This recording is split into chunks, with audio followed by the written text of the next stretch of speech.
Hello friends. एक बहुत ही important UPSC prelims के लिए न्यूज आई है which is related to RBI.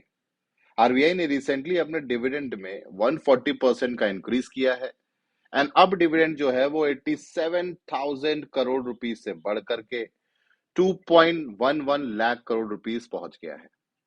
अब हम इस वीडियो में डिस्कस करेंगे कि इसके रीजंस क्या हैं और इसका इम्पैक्ट क्या पड़ेगा। उससे पहले आप ये समझिए कि जो आरबीआई है, it is the central bank of the country which regulates the bank in India. और आरबीआई जो है वो एक नॉन कमर्शियल ऑर्गेनाइजेशन है। इसका मतलब है वो प्रॉफिट्स अपने पास नहीं रख सकता। इसीलिए there is a section 47 in RBI act 1934 जो कहता है कि सरप्लस जो है आरबीआई को वो गवर्नमेंट को ट्रांसफर करना पड़ेगा। कहां करना पड़ेगा? कॉन्सोलिडेटेड फंड ऑफ इंडिया में। ओके, अब इसी न्यूज में आगे आगे डिस्कस करते हैं। देखिए, ये ग्राफ है जो आरबीआई के सरप्लस मनी ट्रांसफर की बात करता है गवर्नमेंट को। आपने देखा है कि फाइनेंशियल ईयर 2022 के बाद कंटिन्यूअसली जो ट्रांसफर है आरबीआई का वो बढ़ रहा है गवर्नमेंट को।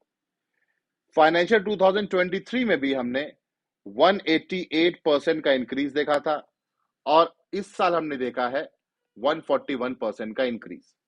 ओके, अब इसके रीजंस क्या हैं? क्योंकि गवर्नमेंट ने जो बजटेड अमाउंट था वो 1.02 ट्रिलियन रुपीस रखा था, बट अब वो पहुंच गया है 2.11 trillion rupees. That means expectation से दुगना। कैसे हुआ? इसका रीजन क्या है? देखिए, सबसे पहला इंपॉर्टेंट रीजन तो ये है कि आरबीआई अपने पास एक कंटिजेंसी बफर रखता है। इस बफर का रोल जो होता है वो इकोनॉमी में मनी सप्लाई को स्टेबलाइज करने के लिए रखता है वो। जैसे मान लीजिए अगर इंडियन करेंसी की वैल्यू कम हो रही है तो आरबीआई के पास जो फॉरेक्स है, जो कंटिजेंसी रिस्क बफर में रखा हुआ है, उसको दे करके वो मनी को स्टेबलाइज कर सकता है। लेकिन इस प्रोसेस में ना आरबीआई का फायदा होता है। रीजन क्या है? मान लीजिए आरबीआई ने जब फॉरेक्स एक्यूमुलेट किया होगा उस समय करेंसी की वैल्यू होगी 70 और आज जो है मान लो करेंसी की वैल्यू गिर रही है, पहुंच गई है 80, अराउंड 82 83 के अराउंड करेंसी की वैल्यू चल भी रही है। तो ऑब्वियस सी बात है, अगर हम फॉरेक्स मार्केट में इंजेक्ट करेंगे तो अब आरबीआई को 80 रुपीज मिलेगा एज कंपेयर टू 70 रुपीज जिस बेसिस पे उसने एक्यूमुलेट किया था। तो 10 रुपीज का यहां फायदा हो गया। सो कंटिन्यूअसली इंडियन करेंसी की वैल्यू डिक्रीज करी है। और मॉनेटरी स्टेबिलिटी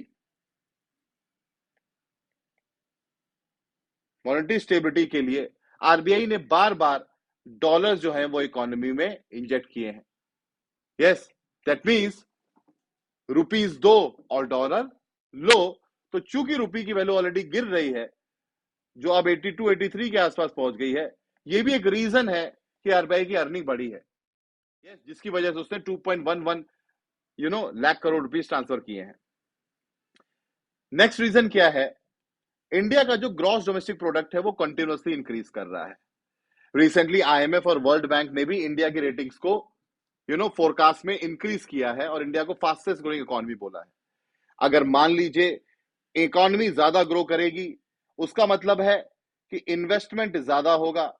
अगर इन्वेस्टमेंट ज्यादा होगा तो सेंट्रल बैंक से जो कमर्शियल बैंक्स हैं वो मनी ज्यादा बोरो करेंगी क्योंकि उनको कॉर्पोरेट्स को लोन देना है। तो जितना ज्यादा वो सेंट्रल बैंक से मनी बोरो करेंगी उतना ज्यादा रेट ऑफ इंटरेस्ट की अर्निंग होगी। बिकॉज हम ये बात जानते हैं कि RBI give loan to the commercial bank at repo rate. तो यहां से भी अर्निंग आरबीआई की बढ़ी है। Yes, foreign exchange earnings RBI की बढ़ी हैं। कैसे? आरबीआई जो है अपने पास फॉरेन सिक्योरिटीज को स्टोर करता है। ये फॉरेन सिक्योरिटीज जो होती है इनको हम फॉरेन बॉन्ड्स भी बोलते हैं। ये अलग कंट्रीज की, डिफरेंट कंट्रीज की सेंट्रल बैंक्स इशू करती हैं। इसमें जो रेट ऑफ इंटरेस्ट की अर्निंग है वो इंक्रीज हुई है आरबीआई की। Yes, so this is also one reason why the earning of RBI has increased. Overall भी आप देख सकते हैं कि इंडिया का फॉरेक्स इंक्रीज किया है Now you have around than $600 billion rupees you have right now. So foreign exchange earning बढ़ने की वजह से भी आरबीआई का सरप्लस बढ़ा है. अब इसका इंपैक्ट क्या पड़ रहा है वो भी समझने की जरूरत है. देखिए, अगर आरबीआई जो है वो सेंट्रल गवर्नमेंट को ज्यादा डिविडेंड ट्रांसफर करेगी, ये सेंट्रल गवर्नमेंट है, अगर डिविडेंड ज्यादा ट्रांसफर करेगी, if the more dividend is transferred, then automatically central government की जो अर्निंग्स हैं, the earnings of central government will increase. अब सेंट्रल गवर्नमेंट इन्वेस्ट करती है इकोनॉमी में, plan and non plan expenditure की फॉर्म में. अर्निंग्स अगर बढ़ेगी तो ऑब्वियस सी बात है गवर्नमेंट की बोरोइंग्स कम होगी. दैट मीन्स गवर्नमेंट का फिस्कल डेफिसिट कम होगा. और गवर्नमेंट की जो अर्निंग की वजह से मार्केट में क्रेडिबिलिटी बढ़ेगी, उसकी वजह से बॉन्ड यील्ड कम हो जाएगी. बॉन्ड यील्ड क्या होता है? If we talk about the bond yield is the rate of return which the bond holder will get. ये आप हैं, आपने गवर्नमेंट का एक बॉन्ड खरीदा क्योंकि आपके पास सेविंग थी, गवर्नमेंट को पैसा चाहिए था. अब इस बॉन्ड पे जो रिटर्न होगा उसको बोलते हैं बॉन्ड यील्ड. गवर्नमेंट जितना ज्यादा मार्केट से बोरो करेगी उतना ज्यादा उसकी क्रेडिबिलिटी गिरेगी और उतना ज्यादा उसे रेट ऑफ इंटरेस्ट देना पड़ेगा. अब चूंकि गवर्नमेंट के पास जो पैसा आया है, it can decrease the fiscal deficit by 0.4% and is a huge amount of 2.11 lakh crore rupees. तो ऑब्वियस सी बात है बॉन्ड यील्ड कम होगी. और आपने देखा है कि इमीडिएटली बॉन्ड यील्ड 7% से नीचे चली गई है. ओके, तो जो कि 7% से ज्यादा थी अब डिक्रीज होकर के वो 7% से नीचे आ चुकी है. तो एक पहला इंपैक्ट ये है. दूसरा इंपैक्ट ऑलरेडी मैं आपको बता चुका हूं. ऑलरेडी इंडिया का फिस्कल डेफिसिट देखिए कम हो रहा है और इस मनी की वजह से 0.4% और पॉसिबिलिटी है फिस्कल डेफिसिट के कम होने की. Okay, so what we have discussed overall में डिस्कस किया कि जो भी सरप्लस आया है उसके रीजंस क्या है. पहला रीजन है फॉरेन एक्सचेंज अर्निंग्स. दूसरा है जो आपने लोन्स दिए हैं कमर्शियल बैंक्स को इन्वेस्टमेंट प्रमोट करने के लिए, ग्रोथ प्रमोट करने के लिए, वहां से भी अर्निंग्स आई है. इसका इंपैक्ट क्या पड़ रहा है?